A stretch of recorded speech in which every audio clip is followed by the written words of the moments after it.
pitchers and catchers are in. Frank Klose, 97.3, ESPN.com. We should all be excited about Phillies pitchers and catchers, Frank, but I don't know. I feel like people are still waiting for something to happen. Would you have any idea what they're waiting for? Yeah, I think there might be a free agent or two left. Actually 100 free agents left. The Phillies will probably add some of them, some being multiple players. But yeah, it's amazing this waiting game still goes on, even though pitchers and catchers have reported to the Carpenter Complex today. You wrote something on 97.3 ESPN.com last night that there could be a finish line in this Harper thing. Well, there was a radio personality, much like yourself, but down in Washington, D.C., who reported that this could be over by Valentine's Day, which made you think that well, maybe he's onto something. But however, I will say just this afternoon, Bob Nightingale is telling people that he does not expect Bryce Harper to decide this week. So the saga seems to continue going on and on and on and on. All right, so let's take what they got down there right now, okay? Let's say they don't get Harper and they don't get Machado. They're at spring training right now. Do they have a team down there that they believe is a playoff team? I think they're definitely much improved, and I think they realize they are much improved. If you look at all the various players they've added, certainly behind the plate, that's a major upgrade from what they got at the catching position last year. Andrew McCutcheon's bumping Rhys Hoskins to first. That duo is going to give you much more probably than the Santana Hoskins duo gave you, especially considering defense.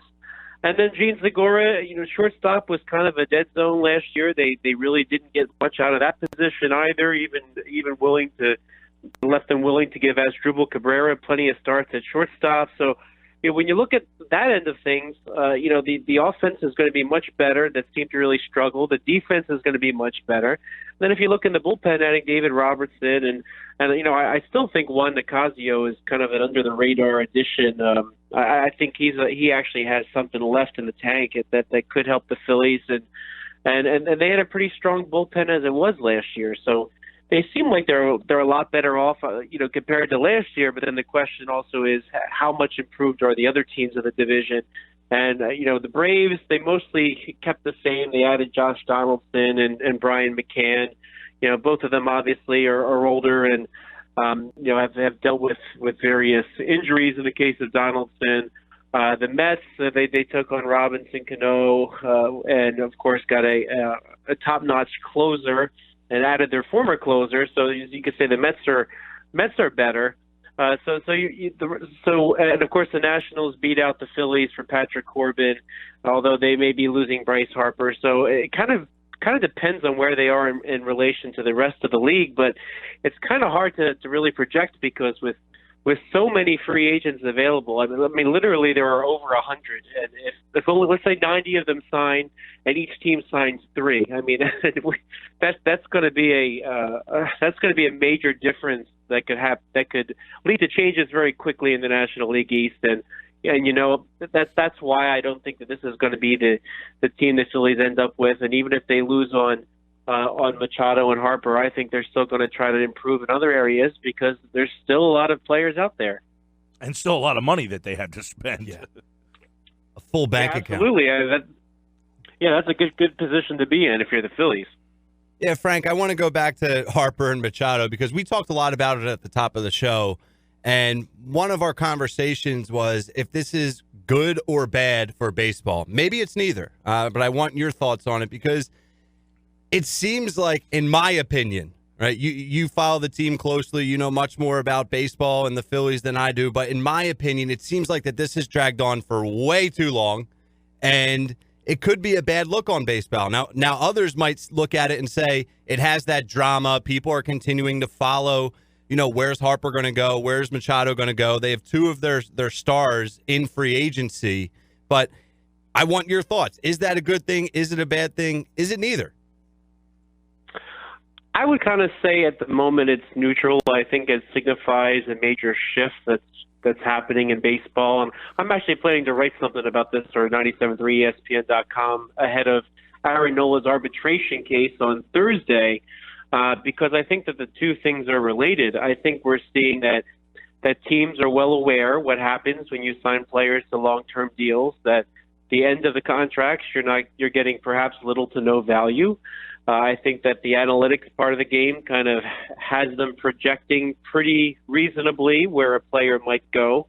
And I don't think teams want to pay for those dead years at the end of contracts anymore. And so what I think is going to happen is you're going to see a shift. And really the point I'm going to make on Aaron Nola is that, Nola is going to this arbitration hearing not because he and the Phillies don't love each other or anything of the sort. It's going to be because all players in all of baseball need to start pushing to get paid earlier in their careers, so that when this market sort of shifts to have shorter term deals and not guaranteed money down the stretch for even the star players, they will have at least been compensated earlier on. So I think we're seeing this kind of unfold right now, and I think it's not going to resolve itself until the new collective bargaining agreement, which is only a couple of years away. And I think for there not to be a strike, there's going to have to be a major change. And I think that the players and teams are going to have to realize that the players are going to have to be paid earlier on in their careers. No more $500,000 Ryan Howard seasons where he hits 58 home runs and wins the MVP, right? I think this is a new reality that's kind of unfolding now. And by the next CBA, you're going to see either arbitration starting sooner, perhaps an earlier free agency, but something that's going to let the players that are performing to a high level in the major leagues get paid sooner, rather than having to get a contract later on, in which they're basically going to be playing for or getting paid for what they've done previously. Yeah, you got a lot of big names. I mean, Kimbrel's still available, Keuchel's still available, Santana, Gio Gonzalez, Doug Fister, Ryan Madsen, Sergio Romo, Machado, obviously Moustakas, Adam Jones, Bryce Harper, Matt Wieters, Evan Gattis. You're looking at some pretty big names that are still out there on the market. So you think that teams, however many teams, are in on the Harper and Machado, that if they don't get them, will swiftly turn their attention to these guys? Or when do you think that level of player starts? Like, are they waiting for these two guys to sign before they figure out? Because a lot of this, it bothers me, Frank, is, well, Machado doesn't want to sign until Harper signs because he wants Harper to set the market, and then vice versa. Harper won't sign until Machado signs because he wants Machado to set the market. And then you have everybody underneath them, Adam Jones and Mike Moustakas, and players of that ilk who are saying, well, I don't want to sign because I want to see what they get, because if they get $300 million, then I can get more. Yeah, I don't think it's even so much that those players necessarily are thinking that they can get more. It's just that there will finally be a market for them. The teams that really want Harper, that really want Machado, that have the money to spend, I think there's just the expectation that it'll be their turn when the team that has that money isn't spending on Harper or Machado. And the shame of it is, there's a lot of teams that could use Dallas Keuchel right now. A lot of teams that could use Mike Moustakas. But if you're Moustakas, and you know that Manny Machado is going to sign as a shortstop, or not as a shortstop, but as a third baseman, and your position is third base, you're kind of waiting to be the fallback plan for one of those teams. And the team like the Padres, who wants Manny Machado, a team like the White Sox, who wants Manny Machado, they seem to be the team that's on Mike Moustakas too. And I don't think they want to settle third base with Mike Moustakas right now when they still think that they have a shot at Manny Machado, and that's going to be the difficulty here, because you're right. It's like Machado and Harper are sort of having a little standoff between the two of them, and then meanwhile there's all these other players that are kind of waiting for that to be resolved so that it's clearer where they can go. And I don't know that there's a lot of teams that are offering anything at all to those types of players, because they kind of also expect that there will be new bidders on these players when they become the last man standing at their position. So it's setting up to be a really odd situation. And one thing I've heard often this offseason is perhaps some signing deadlines for multi-year deals that you throw out there, whereas after a certain date, every deal has to be a one-year deal to maybe try to move things along a little bit. Because one-year deal is certainly not what any of these players that are the top free agents expect. But really, there's been very few multi-year deals for big money this year, and really mostly it's because that Harper and Machado haven't done anything. Frank Klose, 97.3 ESPN.com, covers the Phillies. Frank, pitchers and catchers start today, so let's start there. Nola, Arrieta, Velasquez, Pivetta, Eflin. They haven't added an arm. Is that pitching staff going to be the five that begin the last week of March? I don't think so. I think they're going to add another starter. I think what they're trying to do with Dallas Keuchel is to do what they did with Arrieta last year. They're going to wait for the market to basically show that there aren't teams willing to give Keuchel the 5-year deal he's looking for. And then meanwhile, the Phillies will be sitting there with their 3-year deal in hand and ready to sign in whenever they feel like it. So I think that the Phillies are kind of playing this one smart. I think they're not going to overpay, especially for starting pitchers who could break down at any moment. So I think they're definitely adding another arm. The only exception would be is if for some reason they just don't like what's out there, or somebody else gives stupid money to Dallas Keuchel, to borrow the Phillies term, that it just wouldn't be worth it to them. And then in which case I would expect them to improve some other area, maybe even the back of the bullpen with somebody like Kimbrel. If the Phillies on opening day need to close the game, is it David Robertson, Sir Anthony Dominguez, or somebody else?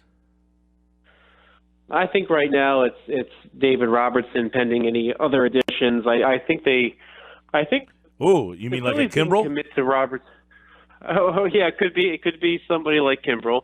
I think the Phillies are kind of playing the same thing there that they are with Keuchel, just kind of sitting in the background with some money out and saying, hey, if you get down to this level, we're ready for you to come have a conversation.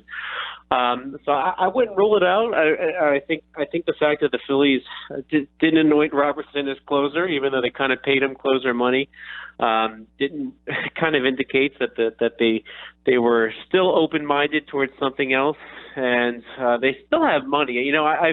I'm surprised how often I hear national people say that, well, if the Phillies lose out on Harper and Machado, they can spend that money on a Kimbrel or a Keuchel. Well, if they sign a Harper or Machado, they still have plenty of money. So I think that they could end up with somebody like him as well. But for who they have right now, I tend to think Robertson might get the first chance. I mean, I think that Sir Anthony Dominguez certainly gave them a lot last year, kind of ahead of schedule, unexpectedly. But I think but towards the end you realized just how much of a burden that put on somebody like him. So I think they might go Robertson and sort of mix and match things from there, and really, especially because they've got a lot of talented relievers now that they can throw in and out there. So yeah, you might want to go and give Robertson the opportunity first, but meanwhile you're trying to make Sir Anthony a long-term solution. Frank Klose, 97.3 ESPN.com. He will be in Clearwater with the Phillies, next week? Yeah, I'll be there for the grapefruit opener and for the home opener. All right, so we'll have reports from Frank down in Clearwater starting next week and all throughout the spring here. We talked about, the two closers, but is the bullpen as a whole, as pitchers and catchers report today, is the bullpen, last year we kept asking, no defined roles, what's he doing?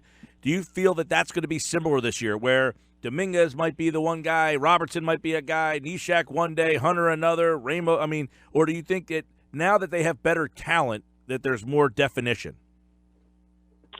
Yeah, I think that's exactly what's going to happen. I mean, especially if they land somebody like Kimbrel, he's going to close. But I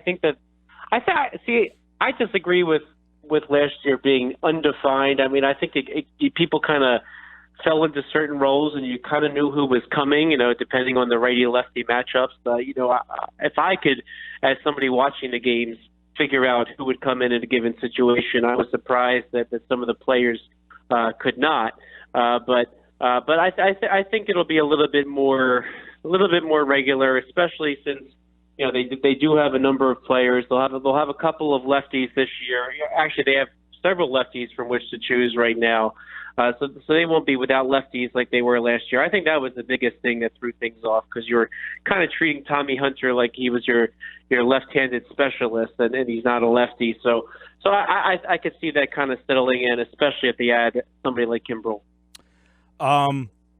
Right now, without Harper, you got Realmuto behind the plate, Hoskins at first, Hernandez at second, Franco at third, Segura at short, McCutchen, Herrera, Nick Williams, and then I guess Altair would be the next guy in there. Do you have a batting order in your mind for this team as constructed? That's a very good question, because I was actually sitting there trying to figure that out myself. I think there's definitely a situation where first off, I will say that it's really great that your catcher is not going to be your 8-hole hitter. Realmuto can definitely hit maybe fifth or sixth for this team, depending on how or even that would be showing that there's some depth there. But I think we're going to see that there's. I still haven't totally figured it out, but I think Cesar Hernandez might actually be somebody who gets bumped down in the lineup at this point. You might even let somebody like Segura lead off because he gets on base a lot, or a lot depends on how the outfield lays out. I could easily see even Odubel Herrera getting some starts in a corner and Roman Quinn in center field if this is the roster that you have, or they play a lot of matchups. So there's still so many moving parts, and the 5 outfielders that they have really all are out of options. So you're going to have Roman Quinn in that mix, along with Herrera and McCutchen, and then Altair and Williams, all kind of competing for that playing time. And I would not be shocked if there's an outfield that has Quinn in center field and even Odubel Herrera in a corner, which would move Andrew McCutchen from left to right, which is probably your best defensive alignment with those players. But so yeah, until a lot of that gets worked out, it's kind of hard to come up with the lineup totally. But I definitely see somebody like Segura up towards the top. If he's not leading off, he's probably batting. He might be batting second. You could put Hoskins fourth. Maybe the third position could be Realmuto, even if they go that route. It's really hard to say. I kind of haven't come up with an answer for that myself. A lot depends on what they do. I still think they need a left-handed bat. If they weren't going to get a Harper or Machado, I think they need to get him with. There's one available because. Yeah, yeah. I think they need to get Moustakas if they don't get Harper or Machado, because I really do think they need a left-handed bat with a little bit of power, so to really balance that out. But one solution is you play it so that you have the switch hitter Quinn in center and Odubel Herrera in one of the corner spots. Frank Klose with full coverage of the Phillies at spring training. 97.3 ESPN.com. At Frank Klose with a K. His Phillies mailbag is going to be returning for another season. Start sending your questions for Frank at Frank Klose with a K. And, of course, we will answer your questions each week right here on the Sports Bash. Should be an intriguing Phillies season with or without Bryce Harper. Probably the most interesting and exciting Phillies season, I don't know, since 12? Yeah, since 2012, they haven't gone into a season expecting any positive results since. So, yeah, the days of us talking about Peter Borges and Michael Saunders are over. Rocco Baldelli, bring him back. All right. Take care, Frank. All right, man. Take care, bud. Yeah, have a good one, guys.